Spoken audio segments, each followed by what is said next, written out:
98% of whom are in developing countries. Among the developing countries, 60% of deaths in children are due to malnutrition and other diseases related to hunger. In sub-Saharan Africa alone, 1 in 3 people are undernourished, and 31% of the population in Kenya is undernourished.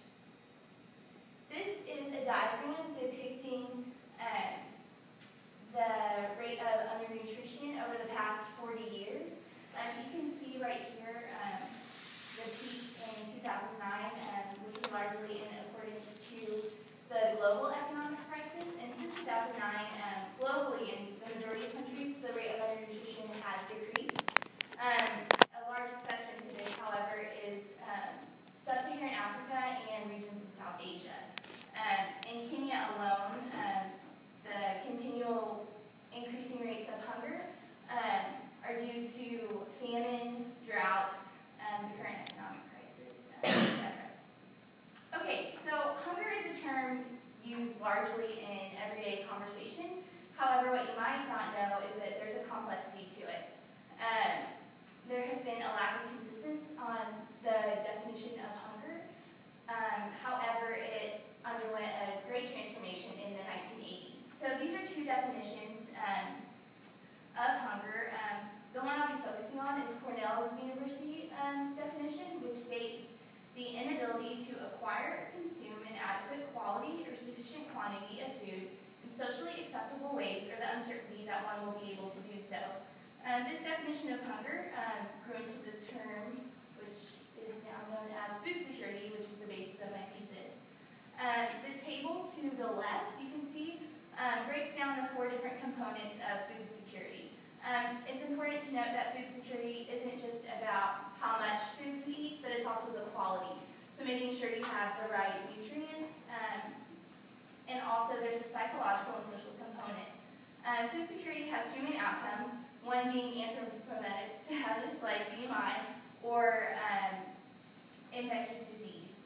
And there's several harmful effects that I will talk about later. So what food security does is it restricts the term hunger to its biological meaning, which is the uneasy or painful sensation caused by lack of food. Okay, so the basis of my thesis centers around using the hunger scale questionnaire as a predictor for both low BMI and a higher occurrence of infectious disease. In the past, there really has been a lack of simple and effective, inexpensive ways to measure hunger. So what this questionnaire does is using surveys as a screening tool and eliminating many of those cumbersome methods. And what, I'll talk about this later, but in order to measure the level of food insecurity, it's based on the number of affirmative responses to these 8 questions. Okay, so I had 2 hypotheses in my thesis. The first states that patients with less food security will have a lower body mass index and a greater occurrence of infectious disease in comparison to patients with greater food insecurity. In this study, we also analyzed the effect of age in relationship to food security and infectious disease.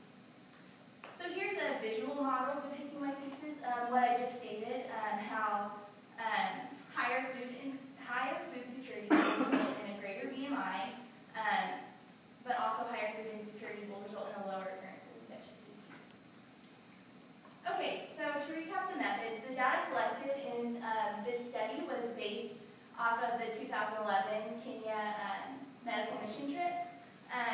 We set up a temporary clinic on the Nile Plateau in rural western Kenya. It was a cross-sectional study, which means that it was at one point in time. It was also a convenient sample, meaning that patients who took the survey, they took it at their leisure. Many of them took it while they were waiting to get their lab work done. Okay, so these are my 4 main variables. Like I stated earlier, food security is a negative response. So people who were food secure did not answer yes to any of the questions. Age, we divided into 2 main categories. If age equals 0, the patients were less than or equal to 16, and patients above 16 were considered adults, and this is in accordance to the marriage practices of the Luo community on the plateau. BMI, we divided it into 3 or 6 levels designated by the World Health Organization, and I'll talk about infectious disease shortly. Okay, so this is a breakdown of the 6 different levels of BMI. So when I refer to BMI level 1, that is the worst or severe thinness, versus 6, which is considered obese. Okay, so in the study, we analyzed 23 different types of acute infectious disease. An acute infectious disease refers to a disease lasting a duration of less than 14 days. Out of the 480 people who took the survey, 187 had at least one case, making up almost 40% of the sample size. Okay, to give you a better perspective on the state of food security on the NICLAPS plateau versus here in America, as you can see on the left, a total of 94.38% of the people on the NICLAPS plateau in our study were food insecure, and only 5.63% were food secure. Compare that to the United States, and an overwhelming 85.5% are food secure, with only 14.5% being food insecure. Okay, so before I describe in detail the results, this is an updated path model for my thesis, and these are the major ideas that we found. When looking at food security and body mass index, we found that in the youngest age group, it confirmed this direct relationship, where the most food insecure children had the lowest BMI. However, what was interesting was that in the adults, regardless of your food security status, but the overwhelming majority had BMIs in the normal range. When looking at food security and the occurrence of infectious disease, the majority of infectious disease cases were within food insecure patients. And we analyzed body mass index in relationship to the occurrence of infectious disease with only one infectious disease, parasitic infection, and found that overwhelmingly the people with parasitic infection had much lower BMIs. Okay, so this is depicting the breakdown of BMIs in the sample, and you can see that 43.12% of the patients were in this mild thinnest to normal range.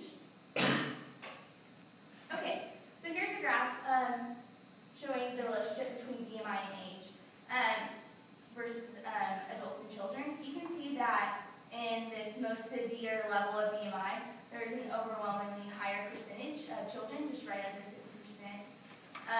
versus in level 4, when the percentage of adults with the normal range of BMI was right under 60.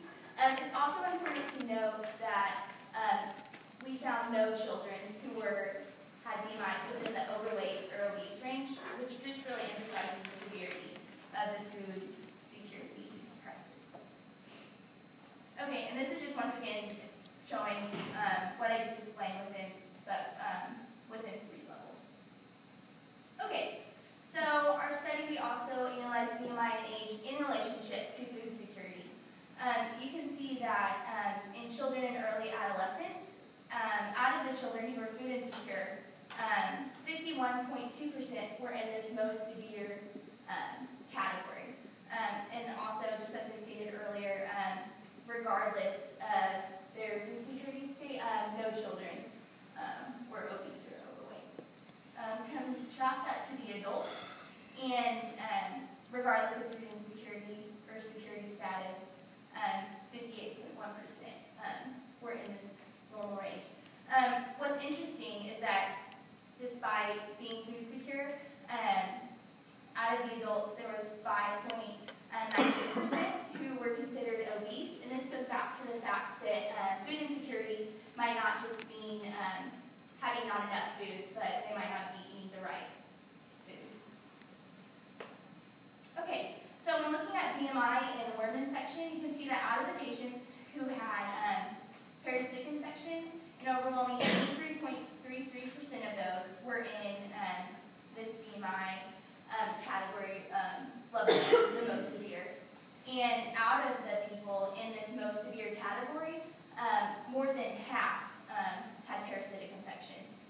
And when comparing this to the previous table, how the children who are insecure are largely in that first category, it can be assumed that insecure children make up a large percentage of this 83.33%. Okay, and here's a picture just to give you just a visual of what worm infection does. And you can see this little girl's distended belly right here.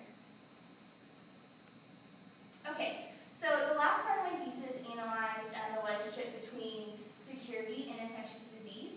And there was a less direct relationship that we found. However, first it's important to note that the majority of patients who had a case of infectious disease were food insecure. So if you look at the table, you can see that out of the 187 cases, 180 were food insecure, whereas only 7 were food secure. However, the problem lies in the fact that while you expect that the majority of food insecure patients would have infectious disease, when comparing the patients without infectious disease, the overwhelming majority were also food insecure. So in further studies, it's important to have, to try to have a more equal representation between food secure and food insecure patients to make sure that the fact that the majority of cases were food insecure were not just because there was a much larger proportion of the population with food insecurity. Okay, this is another case looking at security and malaria, and you can see that out of the 41 cases, once again, 40 were food insecure and only 1 was food insecure. And then, once again, in security and worm infection, out of all of the 33 cases, all 33 were food insecure patients. Okay, so the significance of the study. The significance of the study. The study provides specific information to this little community on the Nile Plateau, but also information that can be generalized to the wider scientific community. It shows you just the severity of the crisis on the plateau, and it emphasizes where specific interventions that could be made, particularly in this young age group that is shown to have to really be affected by food insecurity. Once again, this pattern of BMI where the adults are largely in the normal range, whereas the children who are insecure are in that over half are in that severe level. Also, information to the wider scientific community. The beauty about using a questionnaire is that it can be applied in different places. So my study analyzed the relationship between the questionnaire to BMI in relationship to infectious disease. So it would be interesting to apply that to the states as well. Okay, additional research. I talked about a lot of this earlier. It would be interesting, one, to look at more the relationship between BMI and more than one type of infectious disease. Infectious diseases can affect your nutritional state differently. So while it was shown that parasitic infection had a rather profound effect on anthropometic status, it would be interesting to look at the other types of infectious diseases on the plateau to see if they have that same effect or not at all. Also, I would like to divide the age into more categories to see if in that young age group, is there a certain age that contributes to the low BMI more than others. And also looking at gender. Many studies have shown that males are actually more malnourished than females because females have greater access to food in sub-Saharan Africa when they help with cooking and different responsibilities like that. So that would be something interesting to look at. And that's it. Are you doing this?